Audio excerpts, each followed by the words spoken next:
Halo sobat gabut yang budiman, Mimin balik lagi buat temenin kalian. Semoga kalian semuanya selalu sehat ya. Kali ini Mimin akan bahas film yang berjudul The Wicked Wife 2022. Film ini menceritakan tentang seorang pembunuh kejam. Ia membuat sebuah cerita palsu untuk menakuti manusia dan menutupi semua kejahatan yang telah ia lakukan selama ini. Tanpa banyak basa-basi lagi, kita langsung masuk ke alur ceritanya. Tapi sebelum itu, seperti biasa buat teman-teman yang belum subscribe, jangan lupa tekan tombol subscribe-nya ya. Karena subscribe itu gratis. Film diawali, beberapa orang sedang melakukan sebuah upacara mistis sebelum mereka memulai pertunjukan opera. Saat upacara berlangsung, tiba-tiba terdengar suara teriakan mengerikan.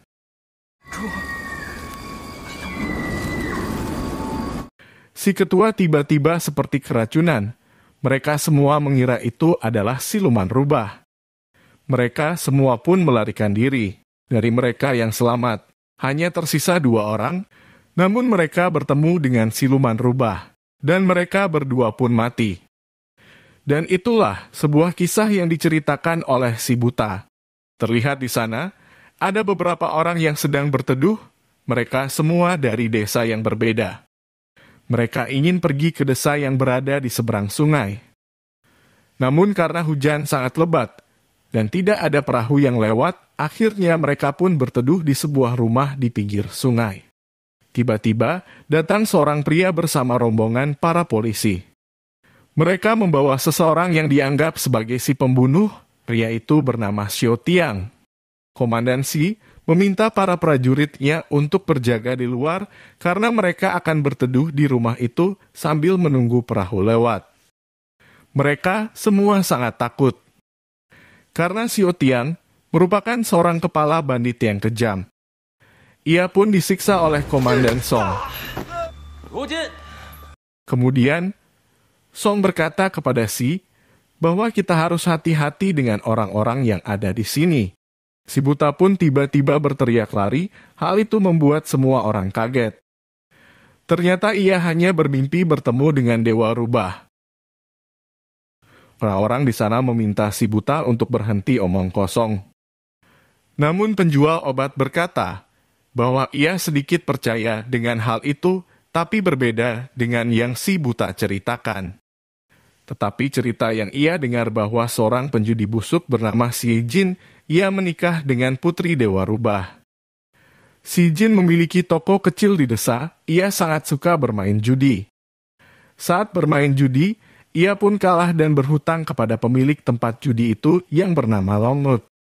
Ia meminta Xie untuk membayar hutangnya, tetapi jika dalam 3 hari Ua tidak membayarnya, maka Long akan mengambil tokonya. Kemudian, di sana ada Jokuan, 2 hari yang lalu ia miskin. Tapi sekarang ia menjadi orang kaya. Mendengar hal itu, Xie pun langsung mengikuti Jokuan.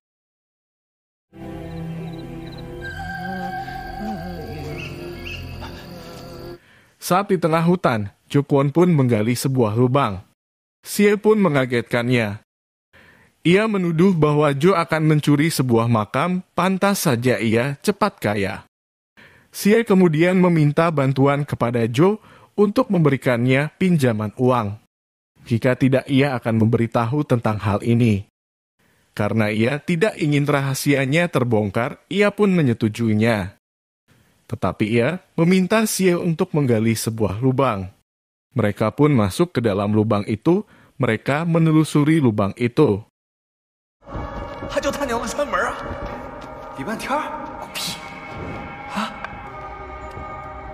Setelah sampai di dalam, Xie sangat kaget. Ia melihat kepala seekor rubah raksasa. Kemudian, Jo pun memasukkan sebuah daging besar ke mulut rubah itu. Xie pun bertanya, "Apa yang sedang kamu lakukan? Kenapa harus melakukan ini?" Dan Jo berkata bahwa di dalam mulut ini terdapat harta yang sangat berharga ketika ia berhasil mengeluarkannya. Ia meminta Xie untuk terus mengikutinya dan jangan banyak bicara. Karena gigitan sangat kuat, Jo meminta Xie untuk membantunya. Secara tidak sengaja obor api yang ada di tangan Xie mengenai rubah itu, hal itu membuatnya mengamuk. Mereka pun berusaha pergi dari tempat itu. Joe meminta Sie untuk menutup matanya, tapi karena takut ia malah membuka matanya. Tiba-tiba muncul siluman rubah di hadapannya. Suasana pun berubah menjadi sangat aneh. Raja siluman rubah marah karena ia telah masuk ke daerah kerajaannya. Panglima siluman meminta Sie untuk dihukum. Namun Sie memohon ampun kepada raja. Ia bersedia melakukan apa saja asalkan ia bisa tetap hidup. Kemudian raja rubah itu akan membiarkannya hidup, tapi dengan syarat ia harus menikahi anaknya siluman rubah. Mau tidak mau ia pun harus menurutinya. Keesokan harinya, upacara pernikahan pun dilaksanakan.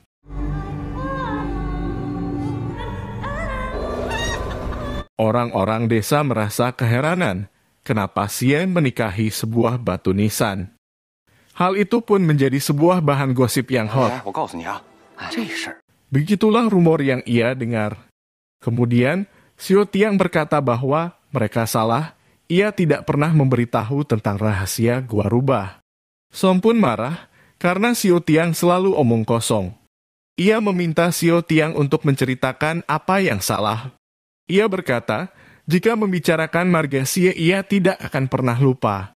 Dulu ia pergi ke sebuah desa bersama gurunya, Xiao Tiang selalu mengikuti gurunya kemanapun ia pergi. Kemudian, sampailah mereka di sebuah desa. Saat memasuki desa itu, mereka merasa sangat aneh, karena tidak ada orang sama sekali, hanya ada kambing. Mereka pun masuk ke sebuah rumah. Mereka bertemu dengan orang-orang pemain opera. Saat mereka sedang berbincang, tiba-tiba ada seorang pria wajah pucat bersama anaknya membawakan mereka daging kambing guling.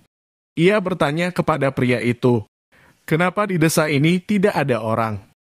Pria itu menjawab para warga pergi karena terkena wabah, dan hanya menyisakan mereka berdua saja. Mereka semua pun memakan daging itu dengan lahap. Sang guru sadar ada hal yang tidak beres, ia bersama Xiao Tiang pun bergegas untuk keluar dari rumah itu. Xiao pun mengeluh kepada gurunya, sudah berhari-hari mereka jalan, kenapa tidak boleh makan? Guru pun meminta Xiao untuk melihat mereka dengan jurus sapi. Setelah melihat itu, betapa kagetnya Xiao dengan apa yang ia lihat. Ternyata daging kambing itu adalah rumput, dan kambing-kambing itu adalah manusia. Iblis telah menguasai tempat ini. Iblis itu sengaja membuat orang yang mengunjungi tempat itu bingung. Seolah-olah tidak ada hal aneh terjadi. Gurunya pun memantrai sebuah pedang dan memberikannya kepada Xiao untuk jaga-jaga. Saat mereka berbincang, tiba-tiba ada orang masuk ke dalam rumah itu. Ternyata itu adalah seorang polisi bernama Zhang Wan. Xiao hampir saja membunuh polisi itu. Ia bertugas untuk menyelidiki tempat ini karena ada hal aneh. Sang guru pun meminta mereka untuk hati-hati dan mencari tempat persembunyian iblis itu. Mereka pun memasuki rumah itu. Saat sampai di ruang bawah tanah, mereka pun didang oleh seorang anak kecil. Dan iblis anak kecil itu langsung menyerang mereka semua.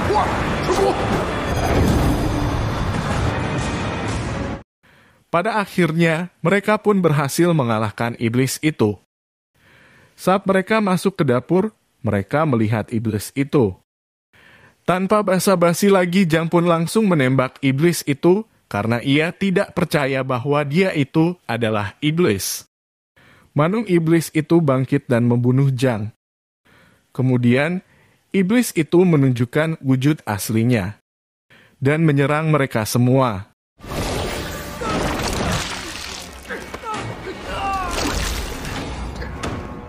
Xiao yang terluka, guru meminta Xiao untuk pergi dari tempat itu, karena dia akan menghadapi iblis itu.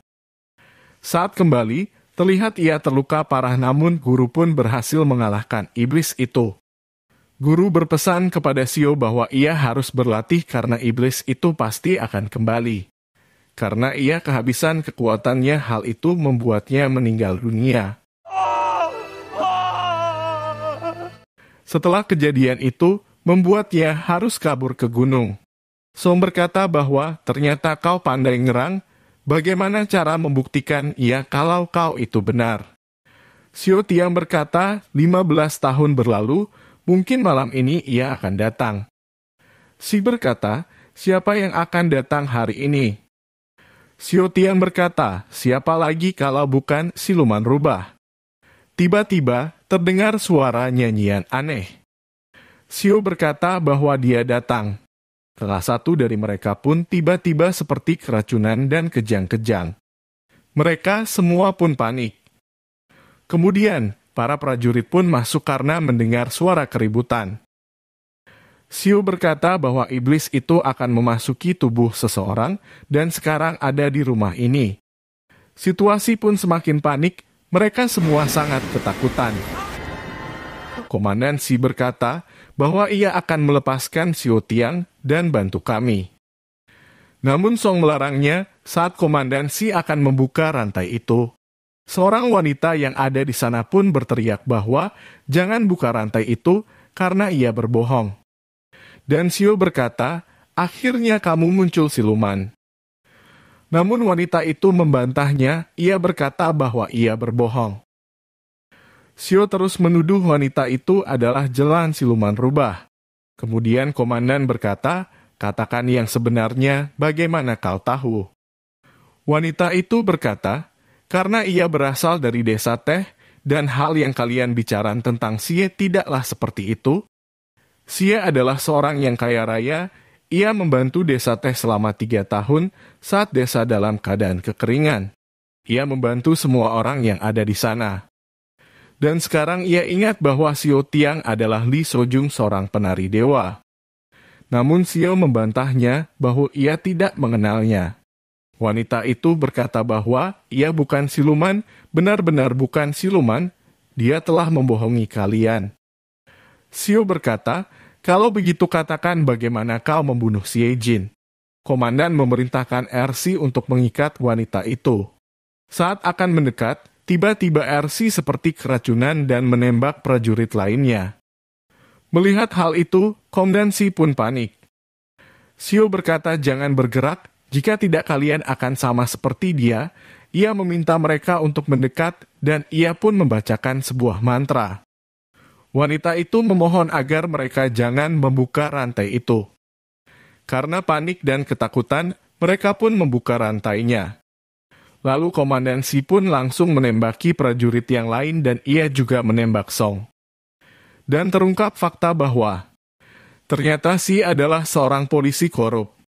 Saat Xiao menawari Song uang, ia malah marah kepadanya karena anak istrinya telah dibunuh oleh Xiao. Sementara itu Xi yang mendengar kata uang. Ia pun sangat tergiur dan berusaha menyingkirkan Song. Dan RC pun terlibat dalam skenario itu. Karena hujan reda, ia meminta RC untuk mengecek apa ada perahu di sungai. Xiao pun mengambil pistol dan langsung menembak wanita itu dan si tukang obat. Karena wanita itu tahu yang sebenarnya terjadi tentang kejadian itu. Hal itu pun yang membuat Xiao harus membunuhnya. Xiao ingat di mana tahun pertama setelah kekeringan, Jokwon yang sedang jadi pembicara orang-orang karena kemalasannya. Tiba-tiba Xiao dihajar oleh pemilik tempat judi, karena ia kalah judi dan berhutang kepadanya. Ia meminta Xiao untuk mengembalikan uang itu dalam tempo 5 hari. Karena Jokwon dan Xiao mereka sama-sama punya hutang judi, mereka memutuskan untuk pergi ke tempat Xie dan meminta uang untuk membayar hutangnya.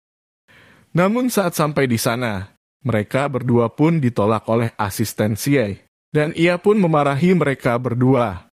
Karena Xie akan menikah jadi kalian jangan tambah masalah. Ia pun mengusir mereka berdua dari tempat itu. Karena mereka tidak suka dengan keluarga Xie, akhirnya mereka berdua pun memutuskan untuk membeli obat bius. Mereka berdua memanfaatkan wanita itu untuk membius calon istri dan anaknya Xie. Karena mereka tahu wanita suka kepada Xie dan ingin menikah dengan Xie. Itu yang menyebabkan Sio membunuh wanita itu karena ia telah membocorkan rahasianya. Kemudian Ersi pun datang dan berkata sudah ada kapal untuk menyeberangi sungai. Saat akan pergi, salah satu dari mereka pun meminta agar komandan membawa pergi bersamanya. Dan komandan berkata bahwa hanya tersisa satu penumpang lagi. Mereka bertiga pun saling serang.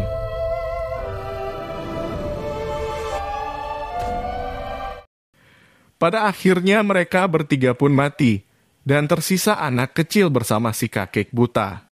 Komandan Si bersama Sio dan Ersi, mereka semua pun pergi mengarungi sungai. Komandan sangat senang karena ia akan jadi kaya raya dan tidak usah kerja kait lagi. Komandan meminta Sio untuk menceritakan hal selanjutnya. Sio dan Jo pun berhasil menculik calon istri dan anaknya Sie. Jokon sangat tergoda dengan kecantikan calon istri Sia, sehingga ia ingin memperkaos wanita itu. Sio sudah melarangnya, namun Jo tidak tahan. Saat ia akan memperkaos wanita itu, tiba-tiba wanita bersama anak itu pun sadar. Sio dan Jo pun berusaha mengejar mereka berdua. Sementara itu, Sia yang panik. Ia meminta bantuan kepada warga di sana, namun mereka semua tidak ada yang mau menolongnya. Akhirnya ia dibantu oleh orang-orang kepercayaannya untuk mencari mereka berdua. Mereka pun masuk ke hujan, mereka berpencar untuk mencari keberadaan calon istri dan anaknya. Di sisi lain, Sio dan Jo pun berhasil menangkap mereka berdua. Karena Jo sangat kesal, ia pun mencekik calon istri Sia. Dan terungkap fakta bahwa ternyata teriakan di awal film itu merupakan teriakan calon istri Sie, bukan teriakan siluman rubah. Asisten Sie menemukan mereka dan langsung menghajar mereka. Akhirnya calon istri Sie pun mati, begitu juga dengan anaknya Sie yang Jo lempar ke jurang. Melihat hal itu, asisten Sie pun mendorong Jo masuk dan mereka berdua pun masuk ke jurang. Sementara itu, dua orang yang di awal film itu yang berhasil selamat, ia melihat Sio. Dan tiba-tiba datang kepala bandit, Sio pun meminta kepada kepala bandit itu agar ia dibawa bersamanya dan menjadi anak buahnya. Awalnya si ketua itu menolaknya. Namun Sio mencoba meyakinkannya, ia mengambil pistol dan menembak salah satu dari dua orang yang selamat saat itu. Ia pun diterima. Sio berkata kepada orang yang tidak ia tembak bahwa jangan bilang siapapun tentang ini, jika kau memberitahunya maka kau akan kuhabisi. Tapi katakan, mereka semua dibunuh oleh siluman rubah. Dan terungkap fakta bahwa sebenarnya cerita tentang siluman rubah itu tidak pernah ada.